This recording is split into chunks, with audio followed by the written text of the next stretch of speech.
حضرت امام حسین تشریف لائے، بچوں سمیت آئے۔ حر بن یزید ایک شخص تھا، حر بن یزید نام یاد رکھنا۔ حر بن یزید ایک مختصر سا لشکر لے کے اس نے امام حسین کو ایک جگہ پہ روکا، پھر دوسری جگہ پہ روکا، بالآخر تیسری جگہ پہ روکا تو امام حسین نے فرمایا جگہ کون سی ہے؟ کہا حضور کرب و بلا۔ فرمایا بس یہی خیمے لگا دو، یہی۔ حضرت سیدہ زینب نے پوچھا امام حسین سے کہ سارے زمانے نے روکا ہے، ٹھیک ہے آپ حق پہ ہیں، یہ بھی سب نے کہا ہے آپ حق پہ ہیں، پر روکا بھی سب نے، آپ روکے کیوں نہیں؟ تو ابن کثیر اور ابن اسیر لکھتے ہیں کہ امام حسین رو پڑے، کہنے لگے بہن میں رک جاتا پر میں نے رات کو نانا مصطفیٰ کو خواب میں دیکھا ہے۔ تو حضور نے فرمایا حسین اگر آج یہ رواج پڑ گیا نا یزید جیسے لوگوں کا تو قیامت تک پڑا رہے گا، پھر لوگ کہیں گے کوئی نکلا نہیں تھا تو ہمیں بھی نکلنا، پھر لوگ ظالموں کے سامنے گردنیں جھکانے کے عادی ہو جائے۔ میں کہتا رہتا ہوں، کہہ رہا ہوں، کربلا کی جنگ کفر اسلام کی جنگ نہیں، کفر اسلام کی جنگ نہیں کربلا کی، کیونکہ یزید تو بڑا پکا نمازی تھا، خطبہ دیتا تھا وہ تو۔ جب امام حسین رضی اللہ تعالیٰ عنہ نے کربلا کے میدان میں جمعے کا دن تھا تو یزید کے سامنے کو بات کرنی شروع کی، عمر بن سعد کے سامنے، تو عمر بن سعد کہنے لگا حسین زیادہ باتیں نہ کر، ہمارا جمعہ لیٹ ہو رہا ہے، جنگ کے لیے تیار ہو، فٹافٹ آ۔ اہل بیت نبوت کو قتل کریں گے اور قتل کے بعد پھر نماز پڑھیں گے اور پھر کہیں گے اللہم صلی علی محمد وعلی آل محمد، اسی نماز میں پھر درود بھی پڑھیں گے۔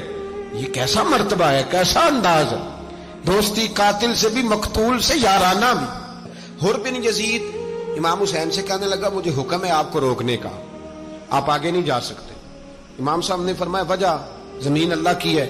اس نے کہا آپ بیعت نہیں کر رہے، یزید کی حالات آپ کے حق میں درست نہیں ہیں، آپ نہیں جائیں گے۔